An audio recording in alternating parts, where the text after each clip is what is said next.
All right, wonderful. So I can see we're starting to log on to the various platforms. So just give us a minute for everyone to get all on board. It's good to see folks joining in. And I'm still waiting on one last platform to come up. So once we're there, we'll begin. Maybe as the weather turns colder, it takes a little longer. All right, great. We're all there. So now we're there. Okay. So great. Welcome. Thanks for joining to this week's episode of The Deep Dive, looking at various tracks from my album Currents. Today I'm going to look at the one song on the album that I did not write. So this is a cover version. Most of the recordings that I've made in my lifetime have featured a cover version, an interpretation. It's something that I've been doing really most of my musical life, beyond learning how to make music by studying what other people have done before, but also thinking more about how I could express myself or some aspect of myself through some structure that someone else may have created. I think there's lots of traditions wherein music is interpreted, and in pop music, cover versions are that sort of interpretation. So there are lots of interpretation of Bach pieces on keyboards. There are lots of cover bands that do fairly, adhering pretty much to the template of the original version, just sort of bringing that music to life. So that's where that sort of works. This is a song that is from the hallowed Beatles. So it's something that a lot of people obviously have listened to the Beatles. A lot of people have done interpretations of the Beatles. Because that's such an important influence on me, I was somewhat reluctant to even do that. But nonetheless, doing it anyway. So I decided to do a song that's maybe not top tier, ultimately familiar to everyone on earth, but rather a song that Beatle fans clearly would know, and maybe a song that would allow itself for a broader interpretation. So I chose a George Harrison song, not a Lennon and McCartney. This is a song, whoops, I'm getting phone calls. So we're not going to take a phone call online. Nonetheless, I am being messaged. So let me respond to that. Okay. So here we go. This is a song that begins. It's one of Harrison's tributes to Indian music. It's really his first serious version of it, and in fact, it's perhaps his most serious in that it takes what is sort of rag structure, which might be in Indian Hindustani music, it might be a half hour, 40-minute piece of music, squashed down to I think 2.5 minutes on the Beatles. But he follows kind of the same structure in that it opens with a untimed improvised section, and then the rhythmic stuff comes in. I've done the same thing in my interpretation. So it's structurally very much sort of mirroring the Beatles, but changing the timbre, changing the tonality, and changing the tempo. So much slower, much longer. And whereas Harrison's working with sitar, I'm working with acoustic guitar. So what I decided to do was think a little bit about the way Harrison is sort of doing his exoticized othering of Indian music, and thinking a little bit about how that works. So one of the things that I've done a lot in my own music with guitar is tune to different altered tunings. And one of them is a tuning that's often kind of common in Hawaiian slack key guitar. So tuned down, tuned to almost an open C, or at least low C and a G in the lower notes of the guitar. And then trying to do what Harrison does with sitar and tambura with my guitar, only now using that more Hawaiian and then American blues version of Hawaiian slack key guitar that comes through that kind of playing. At any rate, let me give you, before I go too deep into that, let me just give you a sense of where the song ends up, and we can then go backwards. So if you've not heard my version, this would be my version of George Harrison, the Beatles, Love You Too.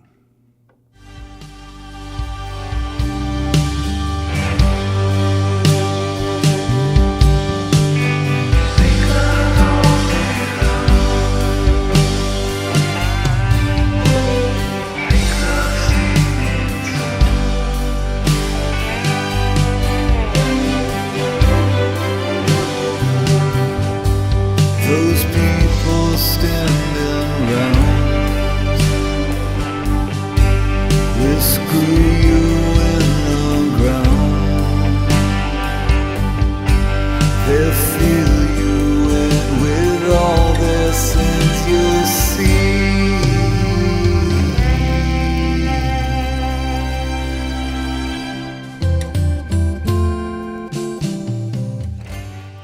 All right. So you get the idea. It's big, and wherever big ends up, we got to start small, or at least that's sort of in mirroring the Beatles version. So what I did was decided to do an open, untimed, unmetrical, free rubato version of an opening of the song. So let me go back to the opening and play you sort of what I did, or at least a piece of what I did, to give you a sense of where, you've heard where it goes, here's where it starts.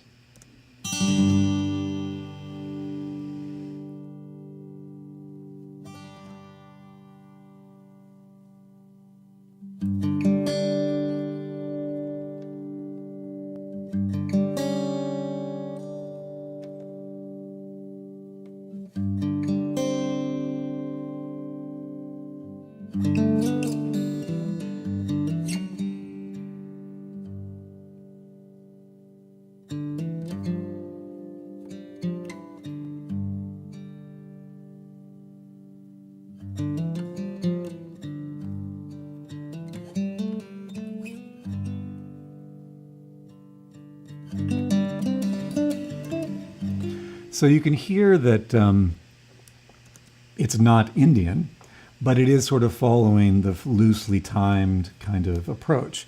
And that poses some challenges for my approach to recording this. So as we've discussed on some of the other deep dives, when I'm using other musicians, and especially because we had to track individually in isolation, I needed a rhythmic pulse to kind of help musicians find center, and also to help me to, or more easily, deal with editing in later iterations. But this opening section couldn't be that. So what it meant was approaching the intro basically as one recording, one song, and then approaching the rest of the track as a more click track centric, metrically more even thing. And so then the question in the performance is, where do you want to make that transition? What's the most logical musical place to make that transition? And where's the place where, in terms of dealing with an edit, I'm going to be able to do that most smoothly?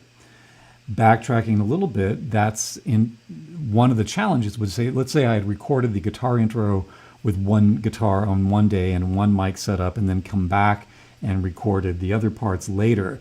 It would be difficult to get a matching timbre for the guitar. It would be difficult to get the mics exactly right, etc. So I did record all of my guitar, both the unmetered and the metered, at the same session with the same setup.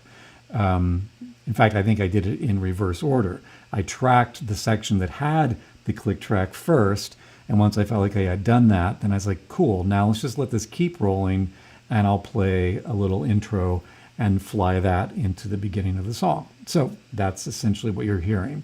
The edit point then is in the sort of signature, or my interpretation of George Harrison's signature riff to get into the Beatles version. Because if you listen to the original Beatles, it's the free time until he does and then the rhythm kicks in. So my version emulates that. Let's play you that.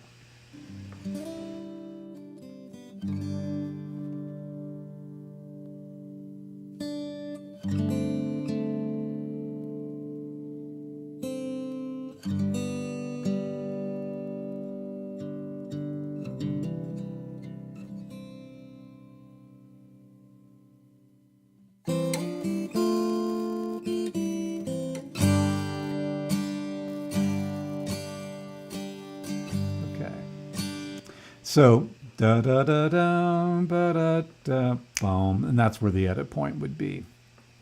So from there, everything you hear was tracked at a slightly different point in the session, and as with most of the stuff that I'd sent to Ben Whitman, tracked with a click.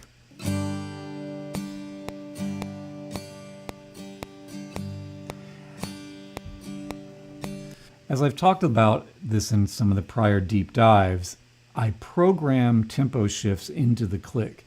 If we open up this window just a little bit, down here, where it says tempo, if you're watching closely, you'll see this number change at various points in the mix to show you how frequently I'm having to shift those tempos. Very slight changes, but they're there. And they're sort of shifting throughout. So it still has a little more of that organic time stretch component that my opening free time has, but it allows me to splice between takes a little more easily, that sort of thing. So the opening begins with that guitar. We don't hear the click in the mix. Instead, we hear the voice and guitar. Each day just goes so fast. I turn around, it's past. You don't get time to hang the sign on me.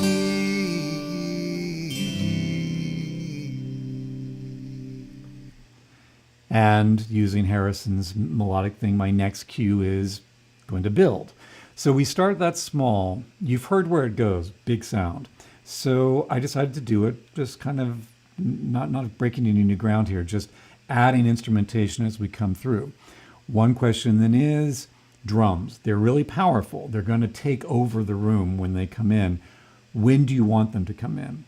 Do you want them to come in early? Do you want to defer that for maximum impact? How do you make that work? I felt like after all that loose time and just acoustic guitar, that it might be good to have the drums come in relatively early. And that would allow for a type of picture wherein, there's a drummer, vocal guitarist, me, and maybe bass.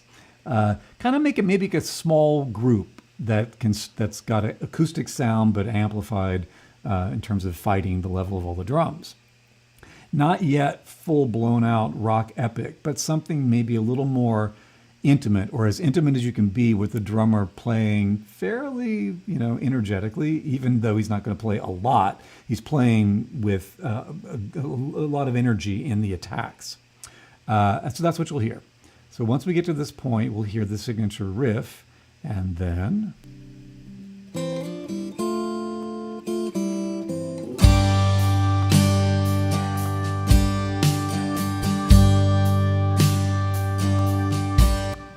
So drums, bass, and organ. When I was tracking, later in the track, Thomas Giuliano will play electric guitar, slide guitar. And I think when we tracked, he came in at this same point. When I brought Nate Sharples in to play organ, I still wasn't sure how much of a band I wanted to happen here. And if I wanted much of a band, did I want the whole band? Did I want guitar, no, or organ, and no organ, or as we hear here, organ, no guitar? I'm not sure why the shift, other than I felt like the organ could help with the moment in the Beatles recording where they layer vocal harmonies at the end of a line. More sustained, sort of neutral, harder to do on the guitar in a way that doesn't feel just like a power chord that's dying off. The organ will sustain as long as you want it to. So we do a whole verse, but at this moment I decided to give away that I was going to treat certain parts of the melody almost as backing vocals rather than forward lead vocal. So you'll hear me singing in harmony, and you'll hear me processed a little bit and slightly back dynamically. Compare that to what happens to the lead vocal right after this section.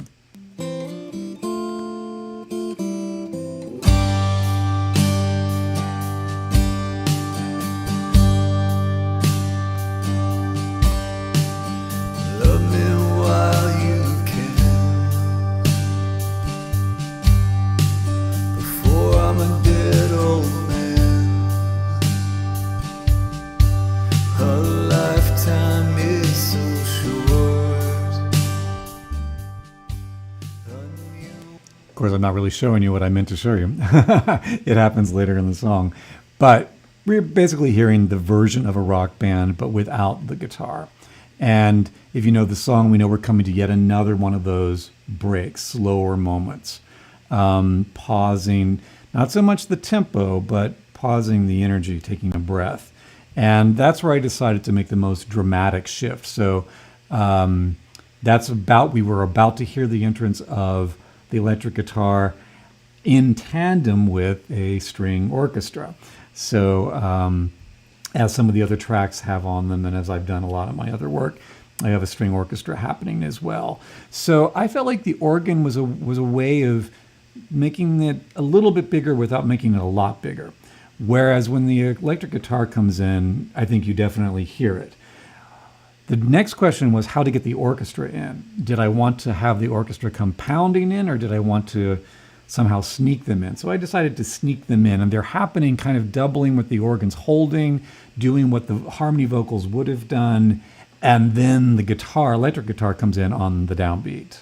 One can be bought, but what you got means such a lot to me.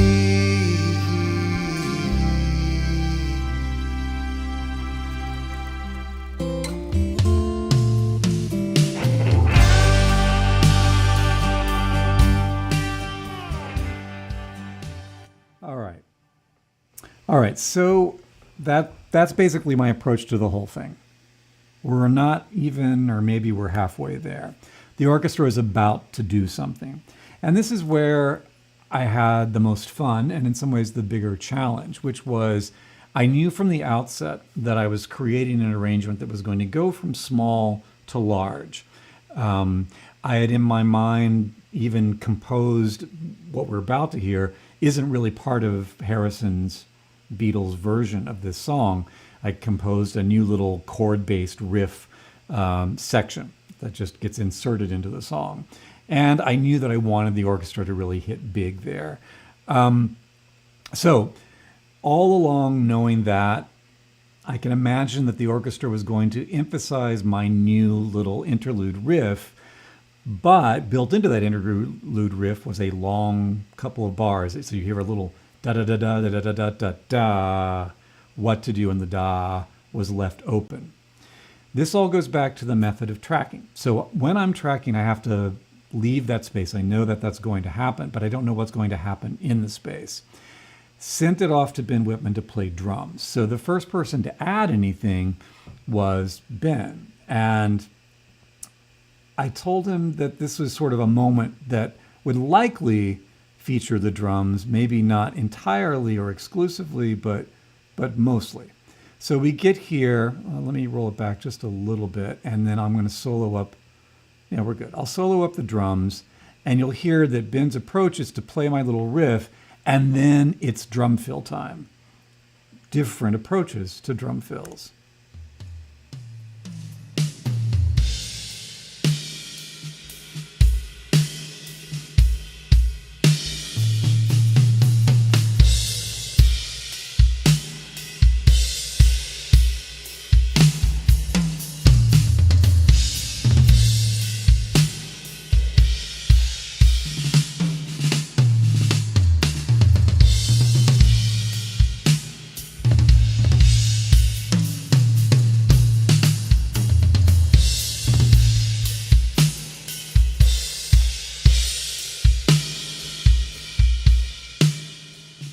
All right. So that's one section, and that's Ben improvising little, or I should say little, but somewhat expansive drum fills to follow the melodic moment. Let me bring up my guitar so that I can underscore what he's doing. Let me bring the bass in too, just so you hear sort of the band underneath that. In addition to this, I put my own really badly played, not particularly helpful nonetheless. I'm going to bring them in because they do emphasize my little chord riff, as it were. So, rolling back, this is with all of that stuff thrown in.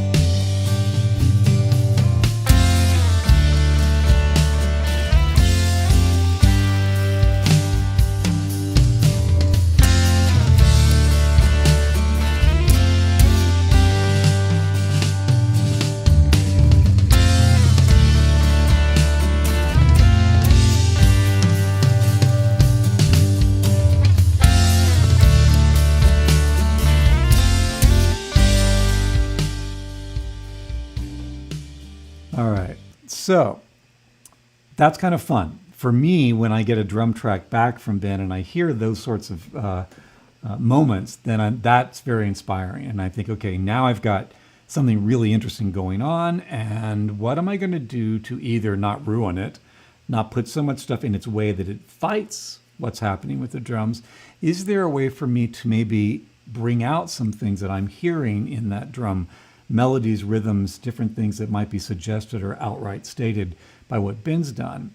And that's where orchestrating for strings gives you the latitude, because you're writing something in response to what you're hearing. So again, this is why I like to write the string arrangements last. Most people do write them last. It gives me a chance to not only say, I want to cover certain chords, make sure pitches are heard, but maybe I can write something that is relating to what's going on. To illustrate that, we've heard that section. I'm going to play that same section, but I want to show you what Ben did and how I orchestrated the strings to sort of hopefully complement what Ben did. Let's solo up these drums again, and let's solo up the strings. And see where that takes us.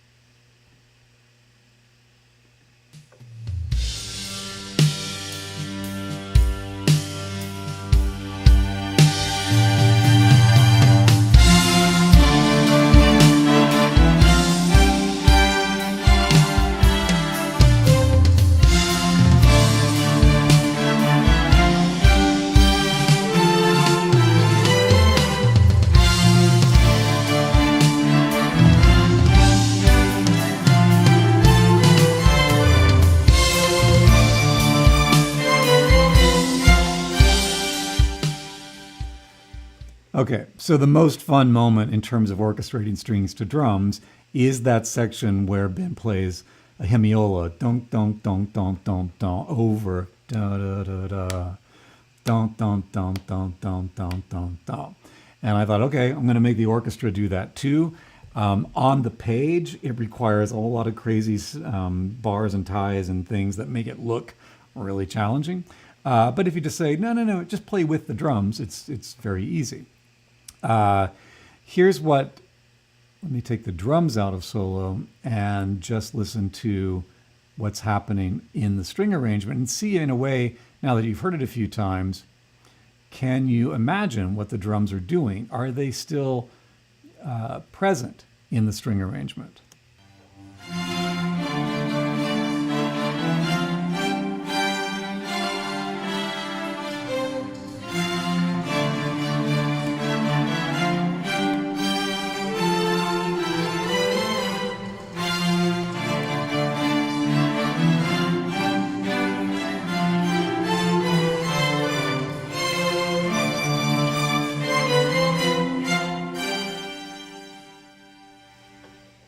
Okay, now that's all about writing the strings to sort of match the drums, which was in large part what I was trying to do.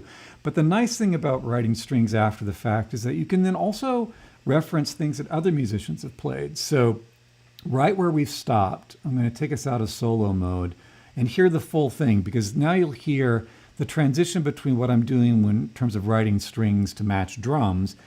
There's a really cool thing, actually let me mute the strings. There's a really cool thing that Greg Porter played on bass right after this section. And let's hear the section and then hear how the strings respond to that.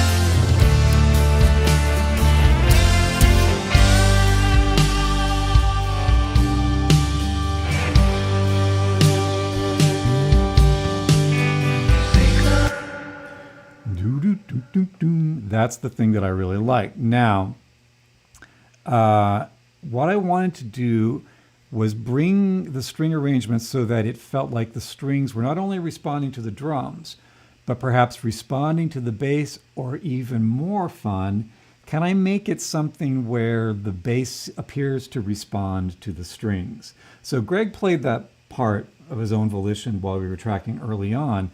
When I wrote the string arrangement, I referenced that little phrase earlier. So it's almost as if the strings say it and Greg hears the strings and responds. That's not how it was constructed, but that hopefully is the takeaway. So let me unmute the strings and then hear that same moment.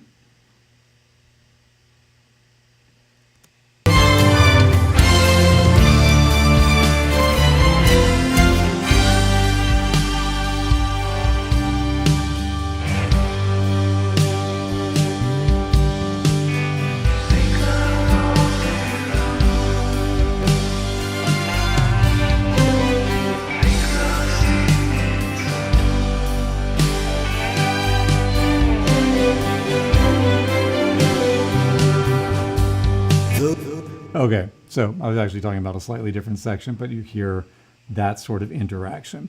And that's really where string writing gets to be fun, because it makes something that might have been conceived of in little layers and composited over a long period of time, as this record was, seem like maybe there's 40 musicians all playing in the same room, all together, listening to each other, somehow an orchestra spontaneously responding to a bass player, or the bass player getting to play to what an orchestra has played.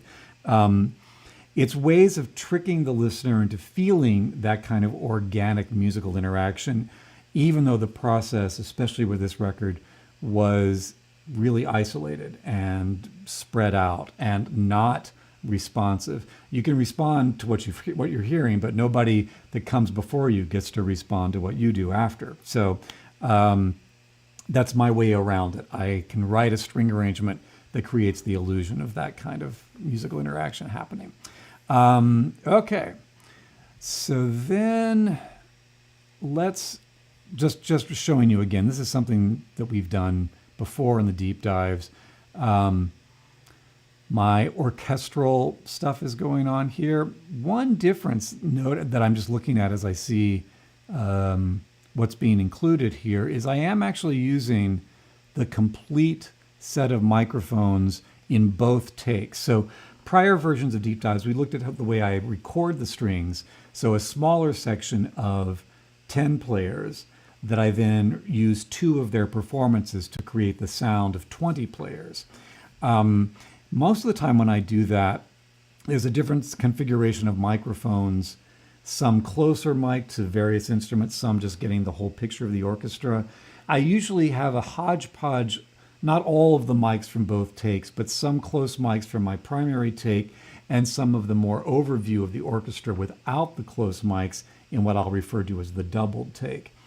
I note in this case, I did not do that. I kept the instrument mics for many of, or at least, well, maybe not the instrument mics, but I kept the front mics as well as the rear mics in both takes. And I think that's because I needed the clarity, the definition of all of the attacks of the strings to come through. If this were a more exposed ballad, more sensitive, intimate, I might not wish us to have all of our ears right on each one of those bows. But with the drums really playing, with Thomas's slide guitar and the organ sustaining through so much stuff, I needed the strings to have a little more presence and attack so that they'd be audible in the mix. It's in some ways akin to what I do with the vocal, my old compression double. Look into the other deep dives if you followed along, you've seen this before. Otherwise, I replicate my vocal performance and run it through Sirius compressor, only isolating a very narrow frequency spectrum, everything else ripped out. It's the frequency spectrum that emphasizes these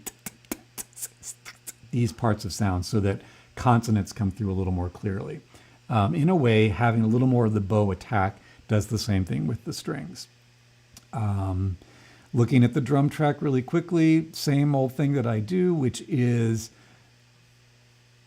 get rid of the leakage in all of the tom mics. So I go in and just isolate each one of these tom hits.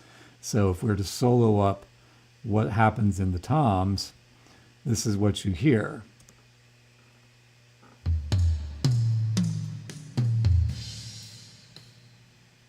A lot of drumming, but you don't hear it. You hear this. Maybe we'll hear some more tom fills coming up.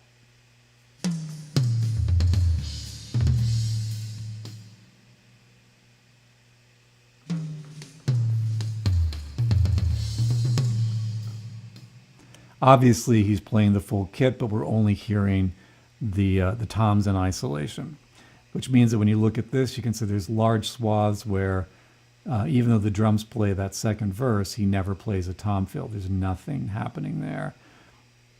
A little bit more active here, but not a lot more.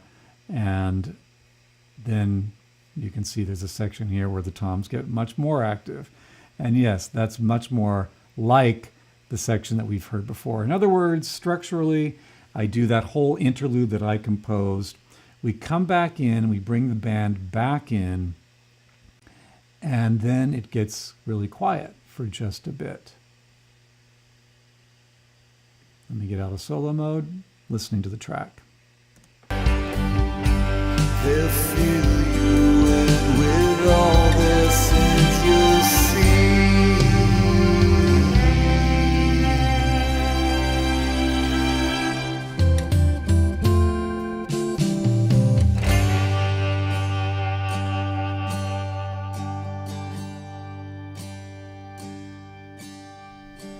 I'll make love to you if you want me to. Yes, that's where you can see the band is about to come in. But it doesn't until that little moment. So we're setting up a little more of that broader dynamic range, returning to the flavor of the introduction in the first verse briefly, and then for impact, framing that last line, which is the last line of the song, into something that in the Beatles version is almost a throwaway line, and then the musicians just get faster and the song fades out very quickly. In my case, I felt like, well, I've set up that interlude, drum orchestra battle of the bands, and let's bring the whole thing back. Let's use that line and emphasize the drama in the line by making it quiet and then hitting hard. It's a bit of a cliche. This whole arrangement is borderline too much of that. But, I went for it anyway because, I don't know, I could. Here's the moment without me muting anything.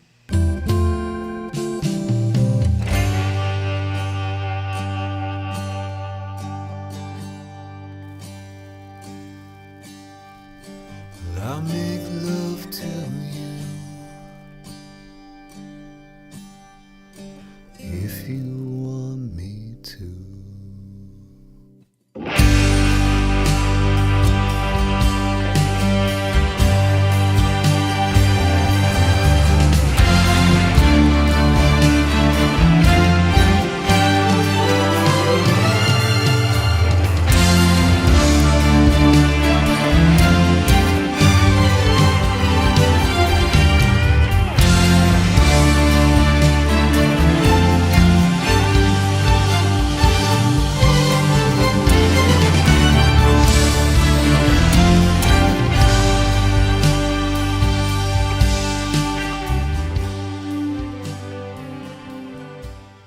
All right.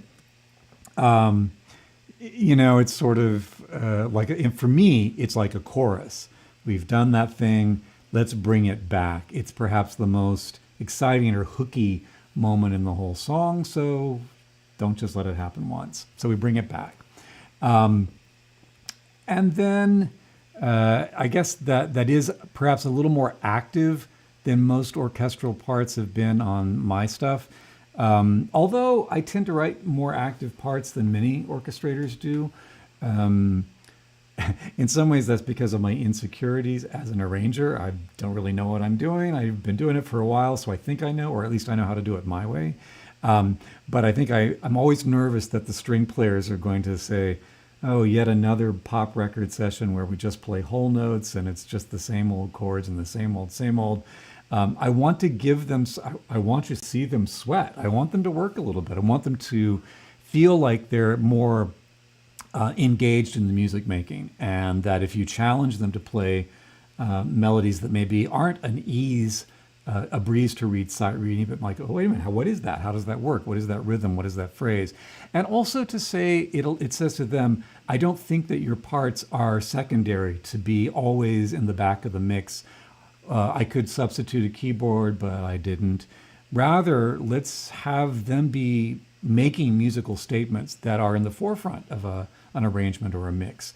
So this is one of those songs. I've done it on many, many tracks in my past. And I feel like, in a way, it's fun once you've established that you're going to do that with your string players.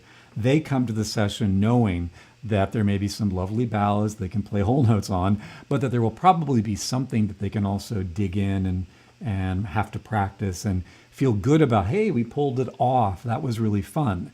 Or at least that's what I hope for. So I'm going to solo up the string section once more on the second interlude, because it's a little bit different than the first one.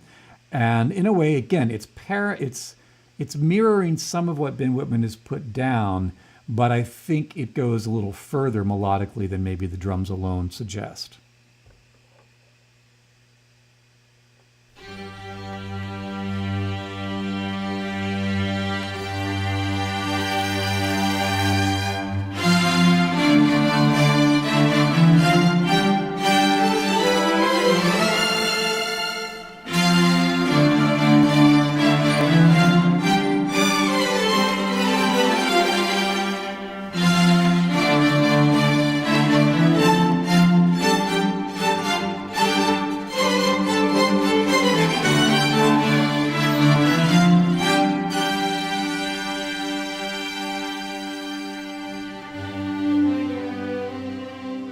Yes. All right. I think there's even a little paraphrase in the low strings at the end there, kind of mirroring what George Martin might have done on George Harrison's next version with the Beatles, which was Within You, Without You on Sgt. Pepper, where there's a fascinating hybrid of Indian filmy approaches to string writing and a more Western European version of string writing orchestral-wise that George Martin does a brilliant job of straddling. So I find his scores to be highlights of many Beatle recordings, and marvels in their own creativity. He's certainly breaking ground in the way he approaches strings. So this is my homage to both George Harrison and the Beatles and to George Martin, getting to orchestrate strings to a pre-existing rock track. There's really not all that much to say. I think the track speaks for itself. It's a great song. It's my interpretation is what it is. And getting to write for big orchestras, in some ways, this is just a chance to have some fun. Fun for me to write, hopefully fun for the players to make those sounds, and then hopefully fun for the listener to both experience a familiar song in a new way, but also to say, oh my God, that guy's going nuts with the crazy orchestra. Or listen to Ben Whitman's amazing drum fills, or whatever it may be. Sometimes the surface stuff, it's not necessarily to the core soulful, but musicians can have fun. And I think listeners sometimes have fun listening to musicians having fun. And for me, this is an example of that. I think with Ben, there was one time I asked him to play this song, and for the long fade out, just said go and completely nuts. And back in his younger days, he might have done completely nuts. He couldn't do completely nuts at this point. He was, he played some interesting things, and I'll play the fade out, as it were. In fact, maybe what I'll do is play the fade out without fading, and you can hear sort of what he does underneath this whole fade.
Before I sign off, I was just put in mind of something, which is that there's a cool little thing that Greg Porter does towards the end of this. And I'm going to have a hard time finding it exactly.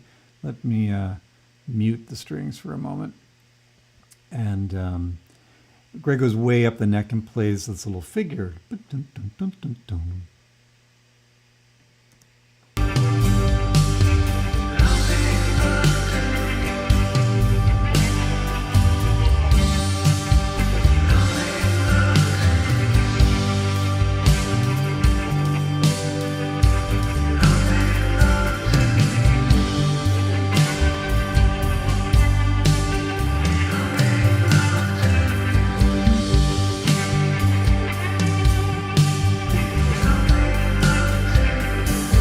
Yeah, that. I was like, oh, I love what Greg's doing. So I ended up writing it so that the cellos and violas, I think, do the same thing in the string section. I'm going to roll this back and you'll hear the upper strings are sustaining and climbing. The lower strings are doing this pizzicato movement, and it's basically a copy of what Greg's doing on the bass. Oops, there am I. Let's kill the solos and solo up the strings. I don't know why I'm not soloing up the strings. And now I'm going to hear things I don't want to hear, like the click. We'll mute that. Okay. So this should solo up the strings.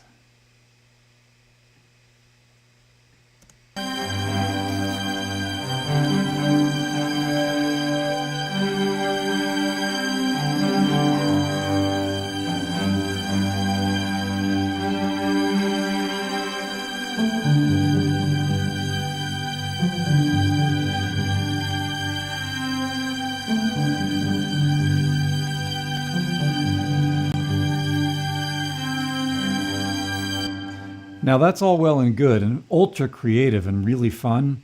The problem, or the reality, is that this section was always conceived to be a fade out.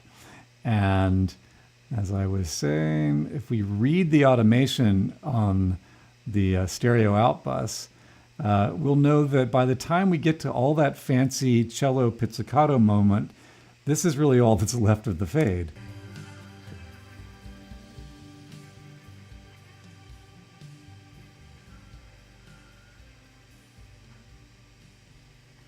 Now, one would ask, why go to all that trouble for something that's going to barely be, if even that, audible? And the answer is, well, I'm wearing these headphones now. A lot of folks listen to music on headphones. And if you're in a relatively quiet environment, you might actually hear that little thing going down. And for me, it's one of those things to have something of interest, even in the small part of the fade just before it's completely gone. There's still something happening. It's not just a bunch of musicians on autopilot. Yeah. Now, that was a lot of work. It asked a lot for the cellist to be able to move the bow, get to the pits, move to the bow, get to the pits, and it could easily have been left out. But I find a little joy in it when I hear it. So if for no other reason, that moment pleases me as a musician, a performer, arranger, producer. There. I wasted a lot of energy, except I really like it. And in the end, maybe that's what's most important. So that's today's deep dive on Love You Too from my album Currents. And I hope you'll tune in next week for new episodes. We'll be looking into another song. And if you're finding this remotely interesting and haven't heard many of these before, they're all archived, especially on the YouTube channel. You should be able to find the prior episodes. So thanks again for tuning in.